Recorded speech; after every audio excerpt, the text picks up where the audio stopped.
Hello students. So today we are going to start our new topic that is circles. तो circle के बारे में आप सब लोग जानते होंगे। अगर आपको यहाँ पे दिख रहा है तो मैंने एक फिगर बनाई है। ये सबको पता है कि ये सर्कल है, लेकिन जब मैं बच्चों को ये पूछता हूँ कि व्हाट इज सर्कल, तो वो they are not able to tell us exactly कि what is the exact definition of the circle. So I am going to tell you firstly what the circle is. After that I will give you the brief information about the different things that are related to the circle. तो बच्चों देखो, मैंने जैसे लिखा हुआ है कि circle क्या होता है. मैंने बोला the set of infinite points. Infinite मतलब बहुत सारे पॉइंट्स का सेट. मतलब जैसे ये सारे जो सर्कल दिख रहा है, ये सारे बहुत सारे डिफरेंट पॉइंट्स का set which are equidistant from a fixed point. Fixed point मतलब किसी एक फिक्स पॉइंट से उनका डिस्टेंस थ्रू आउट क्या है, सेम है. तो set of infinite points which are equidistant from a fixed point is called circle. ठीक है. और जो the fixed point is called the centre of the circle. जो फिक्स पॉइंट होता है उसको हम सेंटर ऑफ द सर्कल बोलते हैं, और जो इक्वल डिस्टेंस होता है उसको हम क्या बोलते हैं, रेडियस बोलते हैं. ठीक है. तो एक circle with centre O and radius R is denoted by COR. तो मतलब एक सर्कल जिसका सेंटर O होगा और उसका रेडियस R होगा तो उसको हम डिनोट करेंगे COR, meaning circle with centre O and radius R. अगर मैं लेट करता हूं, जैसे इसी सर्कल का रेडियस 5 सेंटीमीटर है, तो इस सर्कल को मैं डिनोट करूंगा कैसे, CO 5 सेंटीमीटर. तो आपने समझ जाना है कि ये एक ऐसा सर्कल है जिसका सेंटर O है और उसका रेडियस क्या है, 5 सेंटीमीटर है. तो अब आपने ये अंडरस्टैंड किया अभी तक कि सर्कल क्या है. ये बहुत सारे पॉइंट्स का एक सेट है जो बराबर दूरी पे है, which is equi distant from a fixed point. एक फिक्स पॉइंट है उससे ये बराबर दूरी पे है. तो रेडियस सारा क्या होता है, सेम ही होता है. जहाँ पे भी आप देखोगे सर्कल का कोई भी पॉइंट ले लोगे आप सेंटर से, तो उसका डिस्टेंस क्या होता है, सेम होता है. ठीक है. उस फिक्स पॉइंट को हम सेंटर बोलते हैं, और जो इक्वल डिस्टेंस होता है उसको हम क्या बोलते हैं, रेडियस बोलते हैं. और अब आपको ये भी पता है कि डायामीटर क्या होता है. डायामीटर क्या होता है, ट्वाइस ऑफ रेडियस. ये आपने पहले का सारा पढ़ा हुआ है. अब कुछ मैं टर्म्स आपके साथ डिस्कस करने जा रहा हूँ which are related to the circle. सबसे पहले हम डिस्कस करेंगे कि व्हाट इज अ कॉर्ड.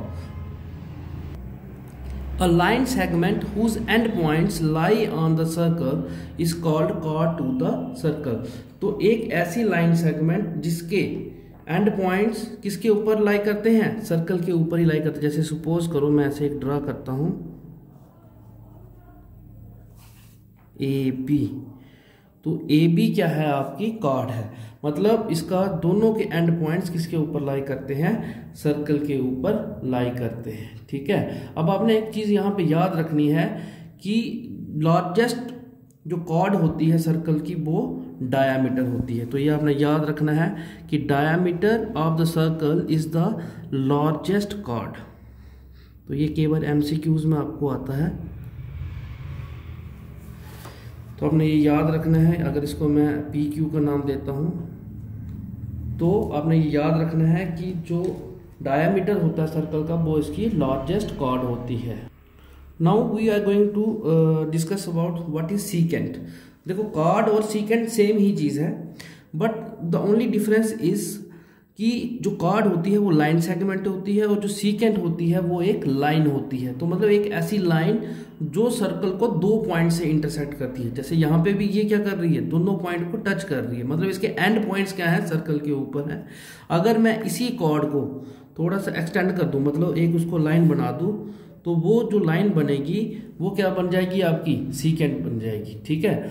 तो बस इतना सा डिफरेंस है. वहां पे लाइन सेगमेंट थी, यहाँ पे क्या है, लाइन है. तो एक ऐसी लाइन जो सर्कल को दो पॉइंट्स पे टच करती है, दो पॉइंट्स पे इंटरसेक्ट करती है, उसको हम क्या कहते हैं, सीकेंट कहते हैं. ठीक है.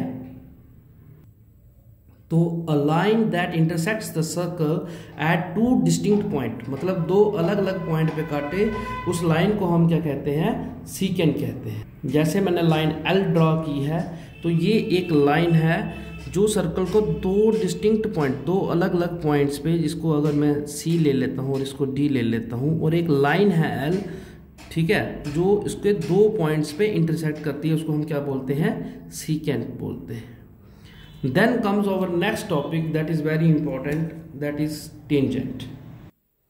तो अब बात ये आती है कि टेंजेंट क्या होता है, ठीक है। जैसे सीकेंट मैंने आपको बताया कि एक ऐसी लाइन होती है कि वो दो पॉइंट्स पे टच करती है, दो लाइन से इंटरसेक्ट करती है। लेकिन अब टेंजेंट क्या है, टेंजेंट एक ऐसी लाइन है जो सर्कल को सिर्फ और सिर्फ एक पॉइंट पे इंटरसेक्ट करती है, जहां there is only one common point between line and the circle, ठीक है। मैं आपको एक ड्रा करके बताता हूं कि ये कैसे होती है। तो क्या हुआ, अ line and a circle if have only one common point, मतलब जैसे ये एक लाइन है एल और ये सर्कल को सिर्फ एक पॉइंट पे टच कर, there is only one point which is common to the circle and the line. तो उस लाइन को हम क्या कहते हैं, टेंजेंट कहते हैं। जहां आप इसको एक सिंपल लैंग्वेज में ये भी कह सकते हैं कि एक ऐसी लाइन जो सर्कल को सिर्फ एक पॉइंट पे टच करती है, एक पॉइंट पे इंटरसेक्ट करती है, तो उसको हम क्या बोलते हैं, टेंजेंट कहते हैं, ठीक है। तो ये आपने याद रखना है कि if a line and a circle have only one point, one common point, और a line intersect a circle only in one point, then it is called tangent to the circle. अब कुछ इसमें से टर्म्स निकलती हैं, जैसे ये जो एक पॉइंट आया है हमारा, दिस पॉइंट, जहाँ पे सर्कल और ये टच हो रहा है, जिसको मैंने पी पॉइंट का नाम दिया है, इस पी पॉइंट को हम बोलते हैं पॉइंट ऑफ कांटेक्ट। तो जिस पॉइंट पे टेंजेंट सर्कल को टच करता है उसको हम बोलते हैं पॉइंट ऑफ कांटेक्ट। तो common point of the tangent and the circle is called point of contact. ये आप आपने याद रखना है। अब एक चीज़ आपने और याद रखनी है कि जैसे सपोज करो कहीं कोई एक पॉइंट है आउटसाइड, यहाँ पे कोई एक पॉइंट है और इस पॉइंट से इस सर्कल के ऊपर टेंजेंट बनाने हैं, तो you can make only maximum of two tangent from an external point. जैसे कहीं एक्सटर्नल पॉइंट समझते हो ना, सर्कल के बाहर वाला पॉइंट जो होगा वो एक्सटर्नल होगा, सर्कल के अंदर वाला जो पॉइंट होगा वो इंटरनल होगा, और जो सर्कल के ऊपर होगा वो ऑन द सर्कल होगा। तो कहने का उन्होंने क्या बोला है कि कोई भी एक अगर एक्सटर्नल पॉइंट है तो आप वहां से मैक्सिमम टू मैक्सिमम कितने टेंजेंट्स ड्रा कर सकते हो, only you can draw only two tangents from an external point to the circle, ठीक है। तो ये थोड़ा सा मैंने टेंजेंट के बारे में आपको बताया है, ठीक है। अब इसकी दो थ्योरम्स हैं। अब आज की जो क्लास है उसमें हम सिर्फ दो थ्योरम्स ही करेंगे, ठीक है। जो एक्सरसाइजेज हैं वो हम जो हमारी नेक्स्ट वीडियो बनेगी हम उसमें सॉल्व करेंगे, ठीक है। तो अभी हम थ्योरम करने जा रहे हैं 10.1, ठीक है। तो थ्योरम जो 10.1 है हमारी, ये कहती है कि the tangent at any point of a circle is perpendicular to the radius through the point of contact. तो क्या है, इसको ध्यान से समझना है। पहले आपने बोला कि the tangent at any point of the circle, किसी भी पॉइंट पे, जैसे यहाँ इस पॉइंट पे, इस पॉइंट को मैं नाम दे देता हूँ, let this is point P. Point P is the point of contact, ठीक है। the tangent at any point of the circle is perpendicular to the radius through the point of contact। कहने का मतलब है कि जो point of contact पे जो रेडियस बनता है ये क्या होता है, परपेंडिकुलर होता है। तो आपने ये प्रूव करना है कि ये क्या होता है, परपेंडिकुलर होता है, ठीक है।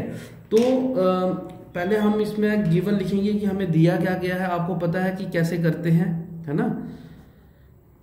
बॉडी होती है किसी भी, कोई भी जब हम थ्योरम लिखते हैं तो उसकी बॉडी होती है। अगर आपको याद होगा तो, अगर नहीं पता है तो मैं दोबारा आपको एक रिमाइंडर दे देता हूँ। सबसे पहले अब जब भी हम थ्योरम लिखते हैं, सबसे पहले हम लिखते हैं कि स्टेटमेंट क्या है, हमें क्या दिया गया है, कि हमने क्या प्रूफ करना है। स्टेटमेंट के बाद हमें होता है कि हमें क्या दिया गया, गिवन क्या है, हमें क्या क्या चीज़ें दी गई हैं। फिर आता है कि हमें प्रूव क्या करना है, ठीक है। उसके बाद जो हमारा पार्ट आता है वो आता है कंस्ट्रक्शन।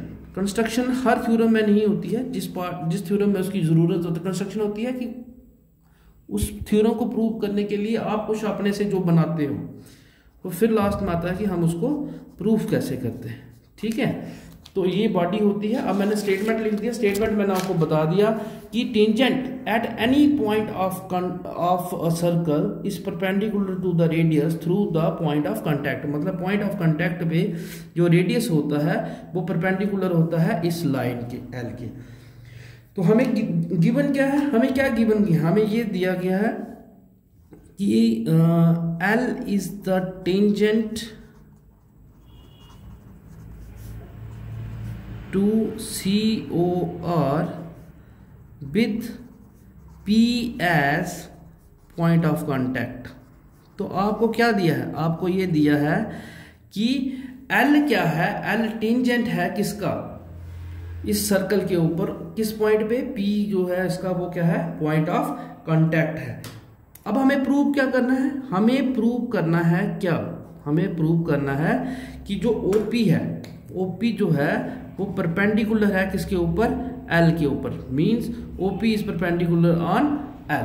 तो अब हम इसको करेंगे प्रूफ। तो इसमें कंस्ट्रक्शन की जरूरत नहीं पड़ेगी, कंस्ट्रक्शन की जरूरत पड़ेगी भी लेकिन मैं उसको एज एजम्पशन कर लूंगा।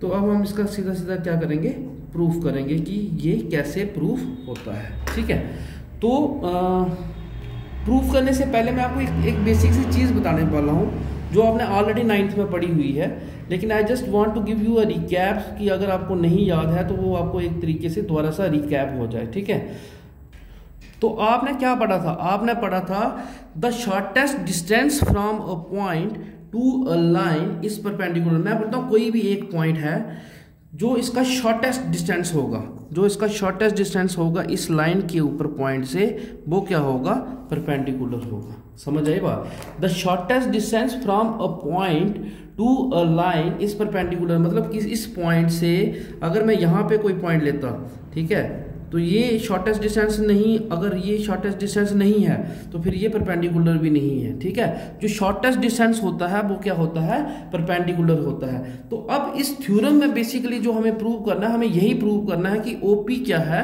शॉर्टेस्ट डिस्टेंस है।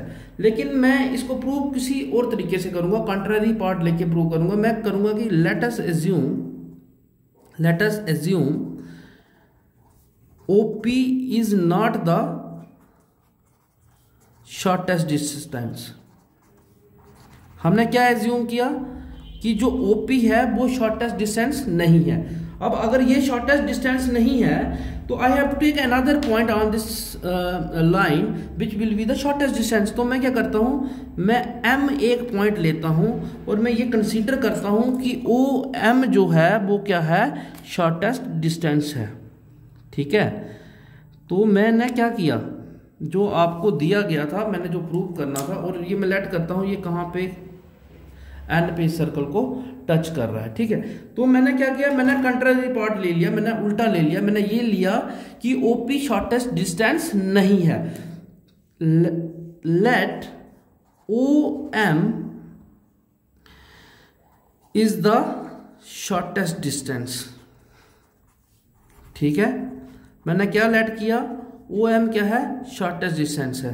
तो OM क्या होगा, OM क्या होगा बच्चे, OM होगा ON प्लस NM, है ना। ऑब्वियसली अगर ये OM है तो ये ON हो गया और ये NM हो गया, इन दोनों को ऐड करोगे तो OM बन जाएगा। मैंने OM को क्या लिखा, ON की जगह मैंने OP लिख दिया, OP प्लस NM लिख सकता हूं, because OP is equal to ON। क्यों, क्योंकि ये रेडियस है सेम सर्कल के, तो रेडियस की लेंथ क्या होती है, सेम होती है। तो इसका मतलब क्या हुआ, इसका मतलब क्लियरली ये हो गया कि OM जो है वो बड़ा है किससे, clearly OM is greater than OP। तो OM किससे बड़ा हो गया, OP से बड़ा हो गया। अगर ये OP से बड़ा हो गया तो ये शॉर्टेस्ट डिस्टेंस नहीं हुआ, therefore OM is not the shortest distance. तो hence our supposition is wrong। जो हमने सोचा था वो क्या हो गया, गलत हो गया। तो फिर इसका मतलब क्या है, therefore OP is the shortest distance। अब मैंने आपको बता दिया कि OP क्या है, शॉर्टेस्ट डिस्टेंस है। और अगर OP शॉर्टेस्ट डिस्टेंस है तो मैंने अभी आपको बताया कि जो shortest distance from a point to line होता है वो परपेंडिकुलर होता है। तो O एक पॉइंट है, L एक लाइन है, तो OP क्या है, शॉर्टेस्ट डिस्टेंस है। और अगर OP शॉर्टेस्ट डिस्टेंस है तो इसका मतलब है कि OP क्या हो गया, इसका परपेंडिकुलर हो गया। ठीक है बच्चे, तो आप लिखोगे since shortest distance from a point to a line is perpendicular, therefore OP is perpendicular to L। तो यही आपको प्रूव करना है, hence proved। तो हमने क्या किया, हमने इसका कंट्रेरी पार्ट लिया। हमने ये कंसीडर किया कि OP जो है वो शॉर्टेस्ट डिस्टेंस नहीं है। मैंने कोई एक पॉइंट ले लिया, मैं कोई भी पॉइंट M ले सकता था, यहाँ ले सकता था, यहाँ ले सकता था, कहीं भी ले सकता था अदर देन किस पॉइंट के, P पॉइंट के। ठीक है, तो अब हमने ये प्रूव कर दिया है कि OP is perpendicular to L। तो अब हमने याद रखना है कि रेडियस जो पॉइंट ऑफ कांटेक्ट के ऊपर होता है वो क्या होता है, परपेंडिकुलर होता है। अब हम आएंगे थ्योरम 10.2 पे। थ्योरम जो आपकी 10.2 है ये कहती है the length of tangents drawn from an external point to a circle are equal. मैंने आपको पहले भी बताया कि there are only 2 tangents possible from an external point to the circle. जैसे मैंने क्या बोला कि एक पॉइंट P है, यहाँ से 2 टेंजेंट इस सर्कल के ऊपर बन रहे हैं। लेट करता हूँ मैं PA और PB दो क्या हैं, टेंजेंट्स हैं। तो अब इस थ्योरम में हमने ये प्रूव करना है कि इन दोनों टेंजेंट्स की लेंथ क्या होती है, सेम होती है। ठीक है, तो हमने क्या किया था, length of the tangents drawn from an external point to a circle are equal. ठीक है, तो अब हमें गिवन क्या है, क्या दिया गया है हमें इस थ्योरम में, हमें क्या दिया गया है, हमें सिर्फ ये दिया गया है कि PA and PB are 2 tangents on circle COR, 2 tangents हैं from an external point P। ठीक है, आपको प्रूव क्या करना है, आपको ये प्रूव करना है कि PA is equal to PB। तो आप क्या प्रूव करोगे कि PA PB के बराबर कैसे है। ठीक है, तो देखो प्रूव क्या करना है आपको प्रूव करना है PA is equal to PB।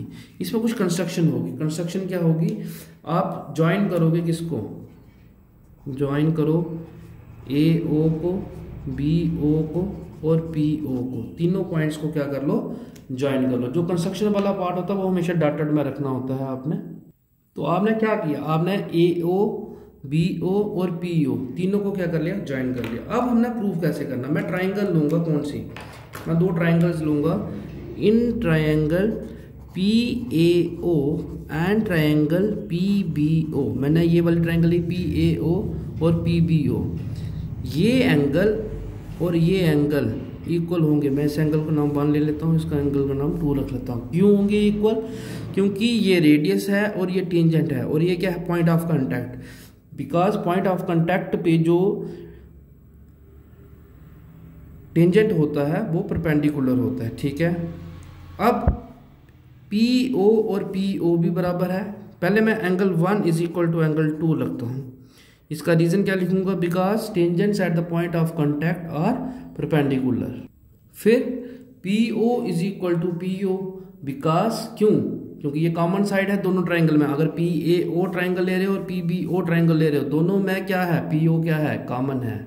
और third AO is equal to BO, क्यों है AO और BO इक्वल, बिकॉज ये दोनों क्या है, एक ही सर्कल के रेडियस है। तो सर्कल के रेडियस चाहे 50 हो चाहे 100 हो, उन सब का डिस्टेंस क्या होता है, सेम होता है। तो आप लिखोगे रेडियस ऑफ सेम सर्कल।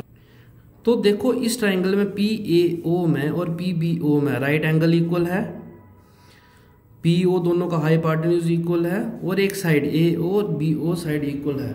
तो इसका मतलब क्या हुआ, by RHS right angle hypotenuse side congruency rule, ये आपने 9th में पढ़ा हुआ है ट्राइंगल्स में, congruency rule, triangle PAO is congruent to triangle PBO।